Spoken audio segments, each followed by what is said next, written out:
We're here today with Marcus Lee. We've talked to Marcus about a year ago. He's the CEO and founder of Eli, which is an electric mobility company. They're making a micro EV. So thank you so much for being with us today, Marcus. Thank you for having me again. So you're speaking to us again from Beijing, China. And you've been really busy over the past year working on the Zero. Can you tell our viewers a little bit about the Zero? Maybe they haven't followed your last interview. So what is the Zero?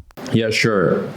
Zero is our first micro EV product. And I'm the founder of Eli, by the way, for those who don't know. Eli is a micro EV startup, and we're building a different kind of EVs that are primarily designed for urban trips.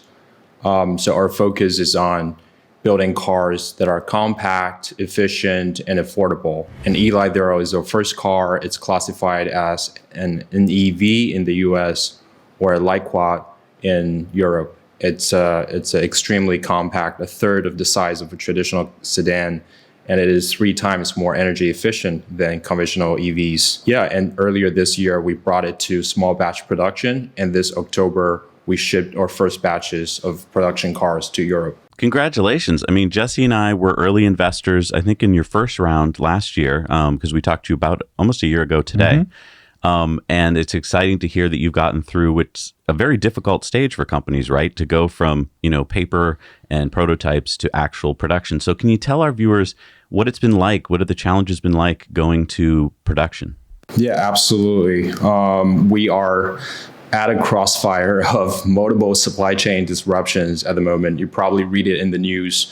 It all affects us quite significantly. The surge of the shipping costs, a container of cars used to cost us, we ship in containers because our cars are extremely compact. And a container used to cost about $300, and now they cost about $2,000. So that's an extreme cost surge, and we're facing the price surge of commodities, basic materials like aluminum, which we use for our wheels and for our chassis, and we're also facing chip shortage.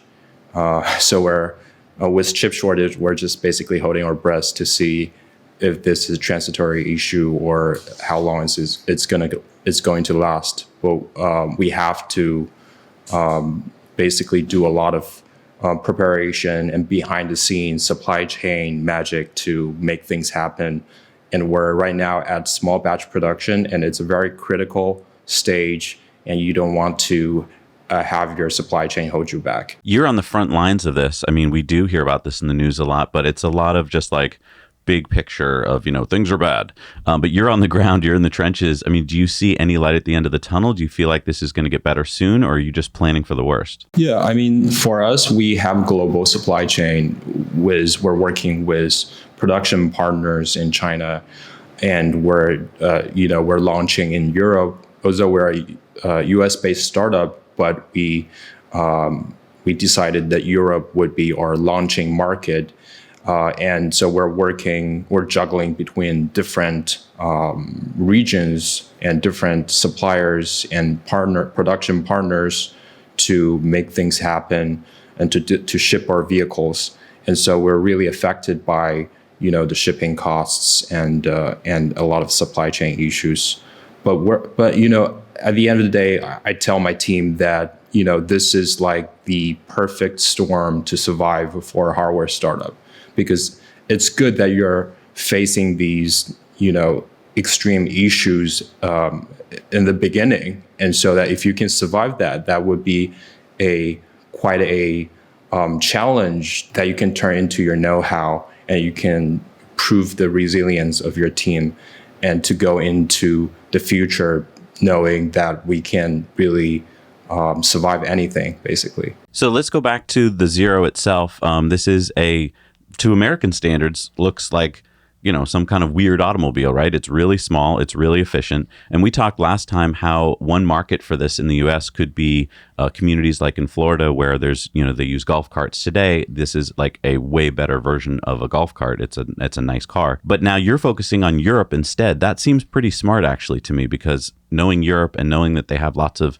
small urban, cars now, this seems to fit really well. Was that your thinking? Is that why you went to Europe first? Yeah, I mean, we designed Eli Liro for the States, and we really, when we were designing it, we were really thinking about high density cities in the States and campuses, retirement communities, beach towns, resorts, places that, highway cars doesn't really make sense. But we are very aware that, Americans are quite addicted to SUVs and larger cars. We are very hopeful that there is a very strong trend that micro mobility, it's a newly coined terms for mobilities that doesn't involve cars, that are for more for short trips instead of for highway trips. You can't just imagine Eli Liro on the streets in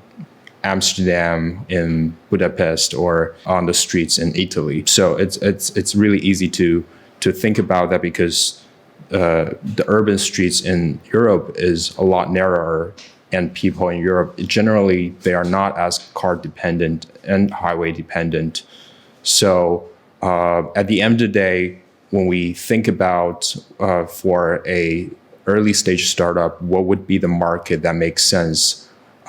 We have a lot of distributors who come to us from Europe and tell us, the potentials in the European cities. And that's why we decided to more pivot towards the European market, where people are already familiar with this type of cars. And so last time we kind of talked about what charging one of these Zeros would look like, and how it's much different than if you're thinking about charging normal EVs today. Teslas and Nissan Leafs and stuff, they require a fair bit of charging power. You generally need like a dedicated circuit in your house, or you want like a super fast charger with hundreds of kilowatts of charging speed. But with the Eli Zero, we've been talking about how charging, from a wall outlet was more than enough to really satisfy a lot of the needs of your vehicle, and how that could really make a change very quickly, because you don't need to be installing, dedicated circuits in buildings and stuff like that. Can you talk about the efficiency of the Zero and how you accomplished such a astounding efficiency? When we're designing Eli Liro, we're really trying to see what's the most efficient urban vehicle, what's the kind of the next personal vehicle that we can make it extremely efficient, and in terms of its physical footprints, and in terms of its energy footprints. And so we're really thinking about how for most EVs, they're really, a lot of their energy really goes into powering their own huge batteries and huge vehicle size. And so we by just shrinking the car and designing it as compact as possible, we're able to achieve a higher level of energy efficiency. So as I mentioned, Eli Liro is 3 times more energy efficient than conventional EVs. And that is also because we used a lot of lightweight materials like aluminum chassis, and we use composite material as its exterior. And so we're really paying a lot of attention on these attributes that makes the car not just a zero emission, but really go beyond zero emission and to be next level efficiency. So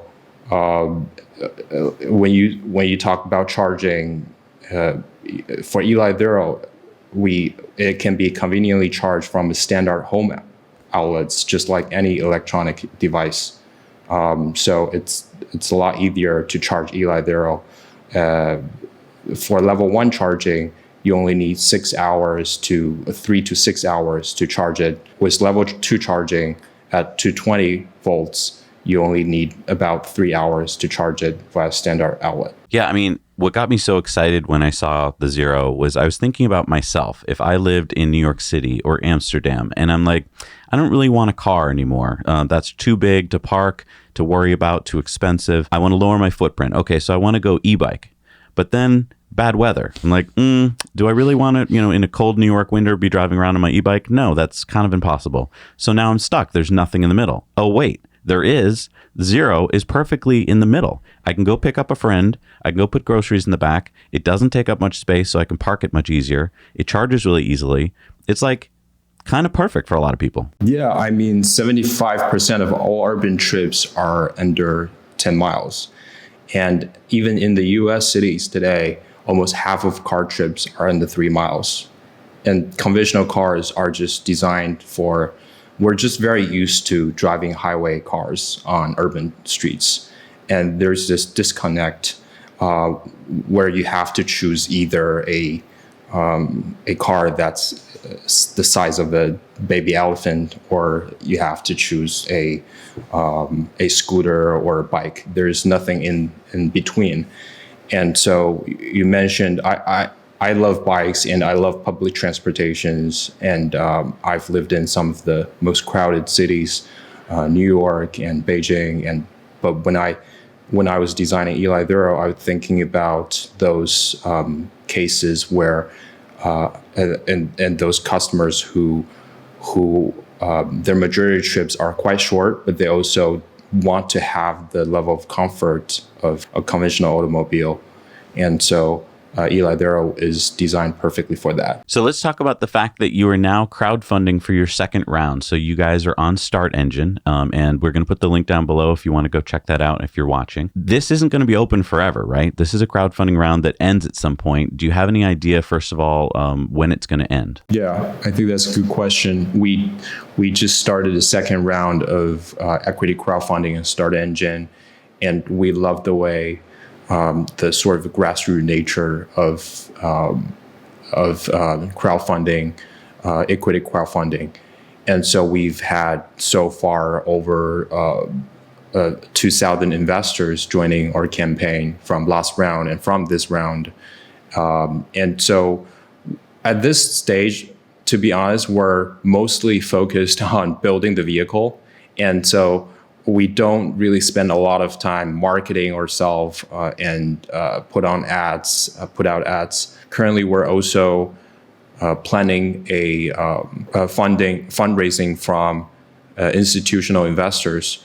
So for this round of crowdfunding, we might close it earlier than we expected, but just stay tuned with our Start Engine page, and we'll put out updates on that. Okay, so I want to kind of translate that for you guys at home. Marcus can only say certain things, and so I'm just going to give my 2 cents here if Marcus wasn't here right now. So I'm just talking to you guys, the viewers. When I hear what Marcus just said, I get pretty excited, because what Marcus is saying, I think if I read between the lines, is we've got some interested big money players who see what we're doing and want to get involved. And when they get involved, we're going to close it out for you little guys, because that's what we have to do.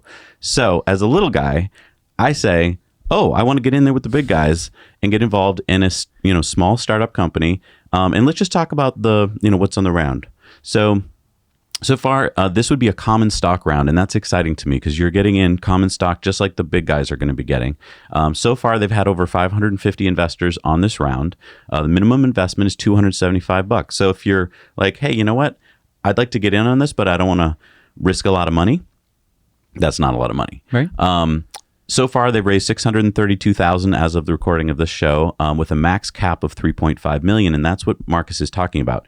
If a big player comes in and says, "Hey, we want to take the rest of this round," he's going to take that and close out the round. But the little investors are still going to be part of it. So you are going to be in with whoever this institutional investor may or may not be, which is actually pretty exciting because you wonder how the rich get rich and get richer. It's because they can get in really early on a company, really small, like Eli. Like you were saying with one of our last interviews, not all small companies make it to becoming big companies, but all big companies started out as small companies. Exactly. And so those large institutional investors, they can throw a lot of money around, and so they can invest here, invest there, and they only need one or two of those investments to turn big to make it rich. And that's kind of the exciting part about crowdfunding, something that really we haven't had access to as the little guy for ever. And here's the big number for me. At the end of this round, the pre-money valuation of this would be $31.7 million. And I know for a lot of people, it's like, well, I don't know what that means, $31 million for a company. That's not much. That's a tiny company. But usually when you're talking that small, you're talking a bunch of guys around a desk with a drawing. Marcus is past that point. Marcus is actually building this vehicle. He's been to, I think it was the Milan Auto Show. Tell us how that went. Yeah, we just came back from EICMA, and it was one of the largest. It's one of the largest motor show, but primarily for motorbikes and micromobility products. And you see like a lot of scooters, but you also see four-wheelers like us. And so we had a lot of tractions at the motor show, and we see people unfortunately I'm not able to be there myself because I have to be with production, but we see the photos of people lining up checking out Eli Vero, and we just get really excited. And so we showed the vehicle with our Italian distributor, and they organized a big part of the exhibition. And they had a lot of really positive feedbacks from dealers wanting to buy, wanted to stock up Eli Vero. And so right now we're just taking orders and building for these orders in a small batch capacity. Yeah. So I think what you mentioned also, Zach, what you mentioned is very important, that our valuation at this stage is actually, if people have been paying attention to this landscape, is not high at all. And if people have been following our campaign, they know that, we spend a lot of time actually diving into the production side, supply chain side of things, and not really spending as much time like some other campaigns on marketing or vehicles and trying to sell to investors. I hope people can see that our progress really reflects that, and that I think for me personally, I've seen many people have great ideas, but when it comes to hardware, you really have to be extremely frugal in the beginning, and it's not good to really try to pump yourself up to a super high evaluation from the beginning, and try to pump up your marketing numbers and your progress. So I think hopefully people can see that we're putting the efforts in right places. And I mean, to me, what is really exciting is that if you look at a company like, say, Rivian, right? Another EV startup, so to say, they have very deep pockets, which can, okay, that makes me feel better. They have a market cap of over $100 billion. And so people think that they're getting in early, and you are temporally getting in early, but you're not getting in at early prices. Yeah. And so that's just the kind of spin that I want to put on this, is like, just think about it from that perspective. Right. Rivian is making some of their first vehicles. Eli is making some of their first vehicles. It's a different market segment entirely. I completely understand that. But you are getting in on a company that at the moment is worth far less, which sounds bad, but it's actually a really positive thing for investors who want to buy low and sell high. I want to talk about Unity. Remember, we visited Unity in Sweden a few years ago. This is another small micro-mobility car. We were very excited about it. But they spent all of their time and energy designing every year, designing. When are you going to build it? Soon. Designing. And that didn't work out well for them because, as Marcus pointed out, you got to be frugal in the beginning. Mm-hmm. They kind of did the opposite. They were like, pie in the sky. What else can we put in this car? And from a consumer point of view, it's exciting. Oh, this car is going to be so great. Yeah, but if you don't ever make it, then it doesn't matter. Whereas I feel like what Marcus is doing at Eli is he's being really, what's the word I'm looking for? Scrappy? Yeah, he's being really scrappy. He's looking for what's the best value I can put in this car, and what can I actually get out the door? And that's really smart, because I feel like here's an opportunity. We look at this world today with COVID, and as an investor, this is a huge opportunity. As Marcus pointed out, if we can make it through this, we just eliminated a lot of our competition. I mean, Unity, gone. Right. Like, we came out the other side of this with a car that people want, and we can produce it, then we're actually stronger than we were before. Yeah, absolutely. We want to focus on the right things, and to really, at the end of the day, I think the minimum requirement for any successful startup is to be able to ship what you promised, and to deliver what you promised. And between shipping and a prototype, there are actually thousands of steps that in between and behind the scenes that are not so sexy and not something that you can write into updates and or appealing to investors. And and right now, in the past months, I've been dealing with some supply chain crisis. But as I mentioned, I'm not at all. These aren't things that we write in updates. But I'm very optimistic because I feel like solving these problems and with the goal of delivering vehicles just make us stronger as a team from the beginning. And so these kind of problems, they really, solving these problems help us go a long way. And so we are for management, we are looking into the future and seeing ourselves with the goal of becoming the next household name in micromobility. But we also have to be very focused on the issues in front of us with a very focused goal of shipping and production. Now, we're a big stats channel. We love to talk about the stats of cars, the 0 to 60s and stuff. But one of the most important stats, I think, for consumers is the price. And what is astounding to me about the Zero is that it starts in the U.S., when it comes to the U.S., and in Europe, very similar pricing, to about $12,000. And $12,000, you can't even buy an Arcimoto for $12,000. Mm-hmm. That's the three-wheeled vehicle out in Oregon that we're excited about. But I mean, that vehicle starts at, I think, $19,900 or $20,000. Mm-hmm. So you're coming in at a really low price point. How are you able to do that? Yeah, I mean, from the beginning, our focus has been to deliver a car that is actually affordable, and I think, to be honest, I don't think we're doing a perfect job on pricing. I think we can do better in the future, but we're not. Our first product, Eli Zero Plus, it's the premium version of Eli Zero. It's not competing at the lower end of the market, and it's not too expensive if you compare it to street legal golf carts, which can easily run upward of $10,000. So.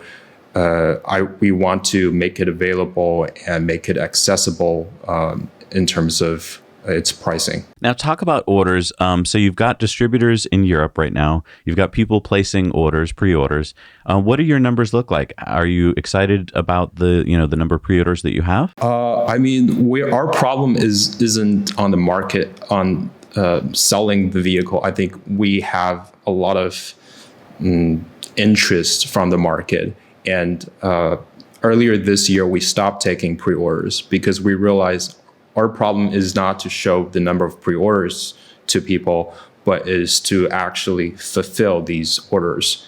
And so we put our focus back on our production capabilities and production capacity.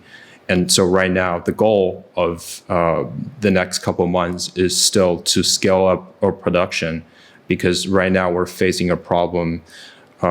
It's a good problem to have, but our problem is we have more orders than we can make. And so we want to scale up our small batch production capacity. And so when are you going to have, full scale production, and what kind of numbers are you maybe thinking? Yeah, so I mentioned in 2020, early 2022, that we plan to have our first institutional fundraise.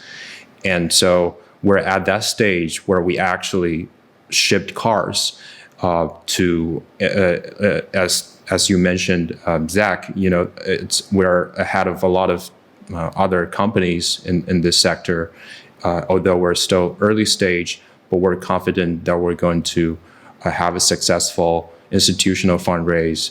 And so that will help us to really scale up our production. And before that, we're just doing a lot of behind the scenes efforts to make sure that ramping up would be as smooth as possible. One number I think that gets overlooked, even though you did mention it, you mentioned that you're 3 times more efficient than other EVs, but I just want to put this number out there, 285 miles per gallon equivalent. That number is so high that when I first saw it, I was like, what? If you look at the Model 3, which is the most efficient EV that I know of, your vehicle is 2 times more efficient than that. And that is because, first of all, you've kept the footprint small, but also I'm sure you've done a lot of other stuff behind the scenes that, like you said, isn't sexy, but is making that number go down. And to Jesse's point, that means when it comes to charging, I know a lot of people don't think this way, but the more efficient you make the car, the easier it is to charge. And so for a lot of people, I think with EVs, they're like, charging, that's my biggest concern, charging. But by making it so efficient, you're right. You can just plug it into any old outlet that you can find. And I'll bet for most people, that's going to take care of their charging issues. Does that sound true? Absolutely. Efficiency ultimately comes to convenience. I mean, I have to be fair and to say that the reason we're more efficient is also because we're at lower speed than conventional EVs. Tesla or conventional EVs, they can go much faster, and so that's more energy, consuming, and also they have larger batteries in them that takes up more speed and more drag in terms of its weight. But ultimately, when we're designing Eli Zero, we want it to be very convenient, and you don't need a fast charge to be able to charge to full capacity under 3 hours. Though that's part of the goal of the designing the vehicle. Now, you started planning the Zero before COVID hit. It was a number of years ago. Now, COVID has basically changed the landscape. How has COVID changed your projections or your thoughts about micromobility? Has it changed it at all? Yeah, absolutely. I was just reading this book. I'm trying to quote it. There's this paragraph that I read that was really that made me think about things in a different way. It says that we're at a very consequential moment in the history of transportation, and we're being forced to slow down by this pandemic, this historical pandemic, and we're facing challenges in multiple fronts of global warming and rapid urbanization, and waking up to scarcity of resources and fragility of supply chain. But I think we're given this opportunity to slow down and reflect how we move as individuals and how we move collectively in urban spaces, and what's the energy and material resources that we take up. And so we have on our hand a very unique opportunity to reinvent transportation. And so that's really that really resonated with me, because that's at the core of what we do, is to question whether the existing mode of transportation is the most efficient and the most reasonable way of navigating the world. And so when we design our product and ship our product, we're thinking about the lifestyle we want to encourage. And so we want to think about how every minute our customer drives an Eli Zero, instead of a larger sedan, they're taking a third of the space they would have taken if they were driving a larger car, and they're reducing their physical footprint in cities with valuable urban space, and they're reducing their carbon footprint, and they're using a product with less than half the parts and materials than a conventional car, but not really sacrificing much in comfort. So I think if we collectively empower these local trips, we can really make it possible for thriving local communities and local economies to happen. And so I think that at the end of the day, the COVID is teaching us a lesson that short trips are very important, and they are the key to building resilient community. This is a really important point. I feel like governments haven't woken up to this yet, but think about this. You've heard probably the statistic before. People have said, if you take 20% of the cars off the road, most of the traffic goes away, right? Well, I don't think you have to take any of the cars off the road, but if you switch them, or a lot of them, to Zeros, these smaller footprint cars, then you've essentially taken a lot of cars off the road, because there's more space for parking, for moving around. Right. And so as governments begin to realize that, and they go, hey, let's give incentives to our citizens to drive a smaller car. I can see a world where if the government just gave a small incentive for me to buy a smaller car rather than a big car, I would probably take it. And then I'd be driving around helping my city instead of hurting my city. Well, and I mean, so many cities have started to embrace, bike sharing, scooter, ride share, where you just, oh, there's a scooter, I'll go rent it. It wouldn't be that hard to adapt a Eli Zero to that same sort of use case, because, I mean, there was Zipcar, right? And everyone was like, I think only like 5% of people even tried Zipcar. And you'd see one parked on the street, and you'd see it parked there all the time. The problem with Zipcar was you had a full ass combustion car with all the expenses, insurance, all of that extra cost. Everything was big. So anytime you were moving around, you're using big energy. Switch that to a zero, and suddenly the fuel costs go way down. Suddenly maintenance goes way down. You have way smaller tires. Everything gets smaller and easier to charge, easier to keep up and running. Easier just to place it in the city. Exactly. You can have multiple Elis parked next to each other in a space that probably would have taken up only 2 Zip cars. You can probably fit about 6 Elis. And that completely changes the game for when we're talking about urban mobility. Maybe you don't own the car. Maybe it is part of a ride sharing platform. Well, that's what I wanted to ask Marcus. I mean, talk to us about autonomy. I mean, robo-taxis are becoming a reality. Jesse and I think they will be a reality in this next decade. How does Eli fit in with that possible new reality? Yeah. I mean, you're absolutely right. When we're designing our cars, we are thinking about future where, there are different modalities and different ways of using car and different business models for getting cars into hands of customers. And these are the things that we think about, and we do consciously design them into the vehicles as much as we could. And I mean, Eli Zero is just our first vehicle that our goal is to get them out there and have a foundation of platform that people are familiar with and people are happy with, and they are and introduce the public to this new type of transportation option and promote this lifestyle.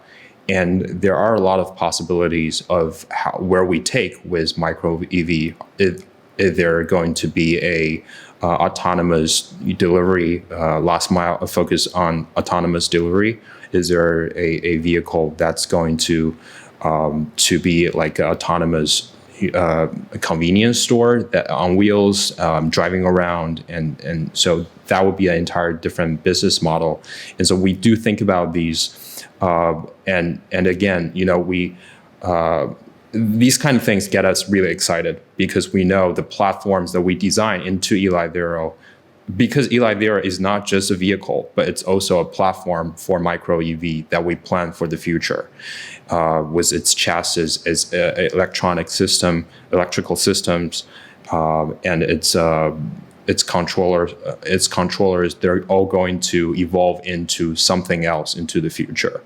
And so we think about these things when we design our product, but at the end of the day, you have to do it step by step, and just like even Tesla has to start somewhere with their Roadster at their first product, and so Eli Zero is kind of the Roadster for us, and we hope people accept it, and we're able to continually evolve this product into something more amazing in the future. Because I mean, we've had a lot of experience now with Tesla full self-driving beta, and it's very amazing that it can do what it can do, but sometimes it can be very scary where it just goes, whoa. I think that a lot of this gets solved if the car can only travel about 25 miles an hour. Because good point.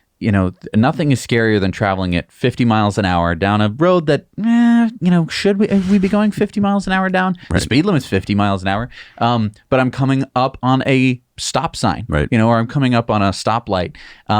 The amount of braking that the car has to do and the amount of timing that you need to get right in order to brake and land at the right spot without going, right. That's a lot of work. If you're going 25 miles an hour, coming to a stop, even a very abrupt one, is less jarring than even 35 miles an hour, 45 miles an hour. And less things can go wrong, too, if something does go wrong. Even if it does hit something, you were only going 25 miles an hour. Right. I think that people haven't really wrapped their heads around this yet. They want, Americans especially, we're just thinking about what can it do on the highway? And the Germans are thinking, what can it do on the Autobahn? Although they understand urban a little bit better than we do. But, I mean, that is going to be an interesting development, because when we do start to introduce robo-taxis and they do start killing people, not a lot of people, statistically, it should be a lower number, that we won't allow it until it is safer than humans. Right. but maybe we're going to go, yeesh, I don't really want to get in a car that can go very fast. Well, that's a good point. So you're saying that maybe robotaxis, governments will only allow them on slower vehicles to start as we kind of learn. Either to start, or that in urban centers where there is a lot of mixed traffic between pedestrians and bicyclists and autonomous vehicles, having a vehicle that's a lot lighter, a lot slower, might actually be something that a lot of cities are going to want to see. Yeah. And further to that point, if you have a vehicle that is far more efficient in terms of electrical use, I mean, we haven't really even scratched the surface when talking about robotaxis, especially electric robotaxis. Every company's like, we'll have robotaxis. Once you get into a competitive market of robotaxi, every fraction of a cent, every sliver of a penny that you can take off every trip, that's profit margin, and it's going to be multiplied by the thousands of vehicles on the road. So having a vehicle that is as efficient as an Eli Zero, when you compare it to something like, I don't know, a Jaguar I-Pace that Waymo wants to use, that is going to be a killer. That's a good point. Yeah, I mean, we have already built the technology is there. We have already built a full drive-by-wire platform as a prototype. And we actually built it into one of our early stage Eli Zero prototype, full drive-by-wire capacity. You can remote control it, and and we have self-driving tech companies come to us, and we've discussed about possibilities of putting their compute system on Eli Zero and their sensor system on Eli Zero, and to make it self-driving. So the tech is there, and we are. This is an important point that we're at a interesting time where we have a really strong technological capacity to develop all kinds of use cases, even self-driving cars at high speed, and especially the low speed is already there. The low speed self-driving capacity is already pretty mature, and so the tech is there. I think the question is to solve traffic problem, to solve the problems of transportation. Is that a tech problem or is that an urban problem? And we see it as that's half an urban problem, because I think even with every vehicle is become self-driving, will that make the urban streets more of a highway situation, and would that actually increase sprawling and increase the number of cars on the streets, or would that solve any of the problems that we complain about when we talk about transportation? It's so great that you're asking those questions and thinking about it. And you had asked me before the show, are we going to invest in this next round? And you just brought up an interesting point. If I was thinking of investing in Rivian right now, valued at about $100 billion, and let's say I think, they can go to Tesla levels, so that's a 10x. To go from $100 billion to $1 trillion valuation. Yeah. So then I look at Eli and I go, well, if they 10x, what does that look like? Well, at 30 million to 10x would go to 300 million. And I go, that's still a very cheap company. A very small company. So it's not hard to imagine them 10xing easily from where they are today. And I think the chances of them 10xing compared to Rivian 10xing in any time soon, just to me, it doesn't seem as possible for Rivian, because I feel like they're already overvalued. Right. So here, I walk into a store one day, I see this thing that looks really appealing, and it's really cheap. It's on sale. That's how I feel about Eli. Yeah. So to answer your question, Jesse, yes, I'm going to be loading up on some shares as soon as we get up the call. Yeah. That's great to hear. Yeah. And thank you for supporting small guys like us. And hopefully, and I have to be honest, and, the investment we get from our, crowdfunding investors, they really help us smooth out a lot of these challenges we have in early stage, and all the investment we get, really we put them into production and put them into actually shipping the vehicles. Awesome. Well, thank you so much, Marcus, for being with us today. Thank you for sharing this information with potential investors. If you're interested in finding out more, we've got the link to their start engine down below. A lot of good information about the company. And like we talked about, Jesse and I are in on the next round. We kind of think it might be a good idea for you to consider getting into. And quick, Because Yeah. I mean, if once those institutional investors get in, they're not going to want the little guys getting in. I know. We So- got to go get this edited fast and get it out there. Absolutely. Thanks so much, Marcus. We'll talk to you soon. Talk soon. Bye.